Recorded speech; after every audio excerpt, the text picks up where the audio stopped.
Kaum muslimin rahimakumullah. Pada pertemuan kali ini kita akan membicarakan tentang khair umat yang terbaik. Dan kita ini adalah umat yang terbaik, umat Rasulullah, umat Nabi Muhammad sallallahu alaihi wasallam. Betapa beruntungnya kita menjadi umat Nabi Muhammad, umat yang terbaik. Apakah kita merasa bangga dengan menjadi umat yang terbaik? Atau umat yang terbaik yang dijelaskan dalam Al-Quran surah Ali Imran ayat 110 ini hanya sekedar gelar yang kita sandang? Apakah dengan gelar umat yang terbaik ini jaminan menjadi kita umat yang terbaik? Tidak. Tentu ada syarat-syarat yang kita lakukan untuk menjadi umat yang terbaik itu. Mari kita baca satu ayat di dalam surah Ali Imran ayat 110 itu. Kuntum khaira ummatin, kuntum khaira ummatin ukhrijat linnas ta'muruna bil ma'ruf wa tanhauna 'anil munkar. Itu masih potongan-potongan ayat tidak lengkap. Kuntum, kamu. Kalau kita baca di dalam tafsir Jalalain, kuntum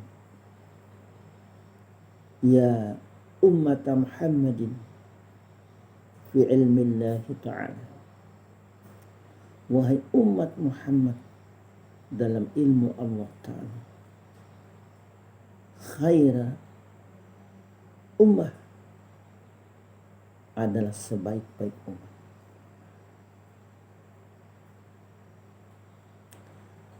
Sebaik-baik umat ini tidak mungkin terwujud kalau kita tidak beramal dan beribadah kepada Allah Subhanahu wa Ta'ala. Ternyata untuk bisa meraih umat yang terbaik ini ada syarat-syarat yang harus kita lakukan. Syarat yang pertama yang kita lakukan adalah ta'muruna bil ma'ruf, menyuruh kepada yang ma'ruf, menyuruh kepada yang baik, yang diperintah Allah Subhanahu wa Ta'ala. Seperti sholat, bukan baik. Yang wajib, puasa, zakat, haji.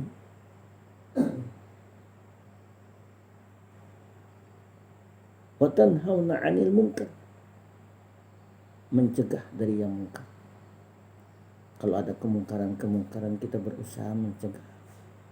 Kita tidak mendiamkan. Paling tidak menyampaikan informasi kepada aparat penegak hukum bahwa di tengah-tengah masyarakat kita atau lingkungan RT kita ada orang melakukan perbuatan mungkar. Kalau ini kita biarkan, ini menjadi racun akan terhadap generasi kita, terhadap pemuda-pemuda, pelajar-pelajar yang ada di sekitarnya. Kaum muslimin rahimakumullah. Tentu tidak mudah untuk menjadi khaira ummah, sebaik-baik ummah. Tidak mudah. Di ayat lain dijelaskan, kita ini di samping menjadi sebaik-baik ummah, sebaik-baik umat di dalam surah Al-Baqarah ayat 143 itu dijelaskan. Kadzalika ja'alnakum ummatan wasata. Demikianlah kami menjadikan kamu ummatan wasata, umat tengah. Umat Islam ini umat wasata. Di dalam tafsir Ibnu Katsir itu dijelaskan, khiyara, umat yang terpilih, umat yang adil dan terpilih, yang mereka itu mampu nantinya litakunu syuhada'a 'alan nas, menjadi saksi terhadap manusia. Jadi orang yang dinyatakan Allah mampu menjadi saksi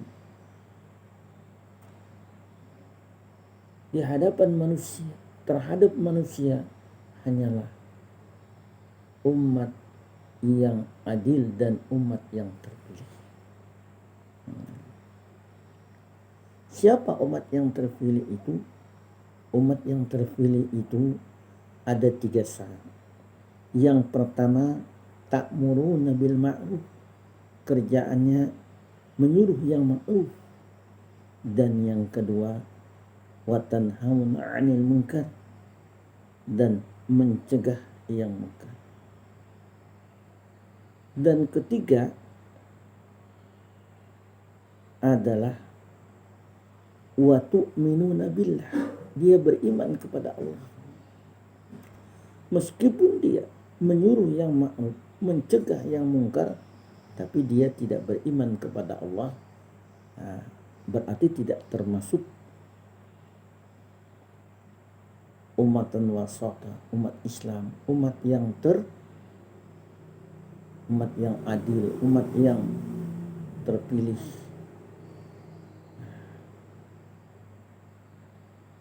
Kaum muslimin rahimakumullah, ternyata tugas ini cukup berat. Kalau kita menyuruh orang berbuat yang ma'ruf, kita menyuruh orang untuk hadir di majelis taklim, hadir di majelis ilmu, kan tidak terlalu berat. Tapi banyak juga orang yang tidak mau. Kita lihat aja kalau ada kajian ba'da maghrib di masjid, itu sedikit sekali orang yang hadir. Apalagi kajian ba'da subuh, kuliah ba'da subuh, sangat sedikit sekali. Tapi kalau di bulan Ramadan itu banyak, itu pasti. Kalau di bulan Ramadan sedikit, karena bulan Ramadan itu bulan maghfirah, bulan barakah, bulan ampunan. Orang berusaha untuk hadir di bulan Ramadan, minimal 1 tahun itu sebulan sekali dia banyak hadir di majelis ilmu. Dia selalu melaksanakan sholat isya berjamaah. Kalau dia tidak mau melaksanakan sholat isya berjamaah, berarti dia sholatnya di mana? Sholatnya di rumah. Karena sholat isya itu dirangkai dengan salat sunat tarawih, dirangkai dengan salat sunat tarawih. Dan orang juga berusaha menyisihkan waktu untuk tadarus Al-Quran, membaca Al-Quran. Tumbuh kesadaran di bulan Ramadan itu adalah untuk menyisihkan sebagian hartanya untuk berinfak, ya memberikan nasi, ya hidangan berbuka puasa bagi orang yang berbuka puasa, bukan orang yang puasa lalu disuruh berbuka puasa, tidak. Tetapi hidangan untuk orang yang berbuka puasa ini diserahkan kepada panitia. Begitulah. Apalagi kita mengajak saudara kita, mengajak istri kita, anak kita. Kan kalau kita mengajak mudah, tapi mau enggak? Terkadang marah-marah juga. 2 kali, 3 kali kita ajak enggak mau, ya kita biarkan. Tetapi kalau terhadap keluarga, bukan hanya 1 kali, harus dilaksanakan beberapa kali. Karena keluarga itu adalah pemimpin rumah tangganya kita. Itulah yang kita pimpin, itulah yang kita bimbing. Nanti pertanggungjawabannya dengan kita. Kalau sampai anak kita tidak kita bimbing, kalau kita biarkan anak kita melakukan perbuatan maksiat, melakukan perbuatan mungkarat, melakukan perbuatan keji, tidak kita hentikan perbuatan mereka. Kalau anak kita tidak sholat, kita suruh sholat. Nah, ini di dalam surah At-Tahrim ayat 6. Ku anfusakum wa ahlikum nar. Dan jagalah dirimu dan keluargamu dari siksa api neraka. Dalam menyuruh kebaikan harus diawali dengan diri kita terlebih dahulu. Ibda' binafsi. Ibda' binafsi, mulai dari kita sendiri. Kita harus mengajak diri kita sendiri selalu meningkatkan keimanan dan ketakwaan kepada Allah Subhanahu wa taala. Mengajak diri kita dulu agar rajin ke masjid, melaksanakan salat berjamaah, rajin hadir di majelis taklim. Diri kita dulu, baru kepada keluarga kita, karena kita ini sebagai teladan dalam lingkungan keluarga kita. Kita mengajak istri kita ke masjid, sementara kita sendiri tidak masjid. Mengajak anak dan istri kita ke majelis taklim, sementara kita sendiri tidak ke majelis taklim. Maka itu semua diawali dari diri kita sendiri. Jadi untuk menjadi umat yang terbaik itu harus diawali dari si pengajak itu sendiri. Kuntum khaira ummah. Kamu adalah umat Muhammad yang terbaik. Kalau kita menginginkan umat Nabi Muhammad yang terbaik, maka kita harus melaksanakan 3 hal menurut Al-Quranul Karim. Menyuruh yang ma'ruf, mencegah yang mungkar, dan beriman kepada Allah. Kemudian menurut hadis Rasulullah SAW di dalam tafsir Ibnu Katsir itu dijelaskan bahwa khairun nas, sebaik-baik manusia, khairul ummah, umat yang terbaik, manusia yang terbaik itu, kata Rasulullah, ada 5 yang dilakukan. Yang pertama adalah paling pandai membaca Al-Quran. Ini karena para sahabat pernah bertanya, ya Rasulullah, ayyun nasi khair? Ya Rasulullah, ayyun nasi khair? Wahai Rasulullah, manusia apakah yang baik? Qala Rasulullah sallallahu alaihi wasallam menjawab, khairun nas, manusia yang baik itu, kata Rasulullah, aqra'uhum, yang paling pandai membaca Al-Quran, wa atqahum, yang paling takwa mereka,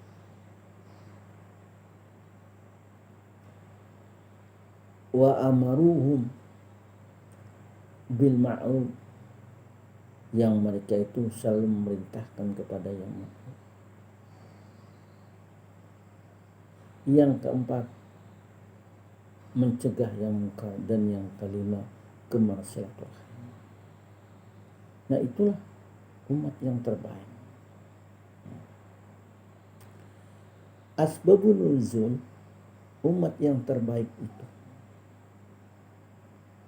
Sebelum ayat ini turun di Mekah, orang-orang kafir Quraisy itu terbelenggu dengan kezaliman, dengan kesesatan. Di tengah-tengah mereka Allah Subhanahu wa taala mengutus, di tengah-tengah mereka ini mengutus seorang nabi, yaitu Nabi Muhammad sallallahu alaihi wasallam. Yadkhuluna fil Islam, mereka masuk Islam. Sehingga mereka ini dikatakan dalam tafsir Ibnu Katsir itu khayra ummah, umat yang terbaik. Kemudian lagi dijelaskan umat yang terbaik di dalam tafsir Ibnu Katsir itu adalah orang yang dapat hijrah bersama Rasulullah sallallahu alaihi wasallam dari kota Mekah ke kota Madinah. Nah, ini umat yang terbaik. Ya. Jadi umat yang terbaik itu harus terwujud dengan sikap dan perbuatan kita, memerintahkan yang ma'ruf, mencegah yang mungkar, dan beriman kepada Allah Subhanahu wa taala. Kemudian menurut hadis, umat yang terbaik terwujud adalah paling pandai membaca Al-Quran, paling takwa, menyuruh yang ma'ruf, mencegah yang mungkar, dan gemar melakukan silaturahim. Kiranya cukup sampai di sini yang dapat saya sampaikan. Mohon maaf atas segala kekurangannya. Usikum wa nafsi bittaqwallah. Assalamualaikum warahmatullahi wabarakatuh.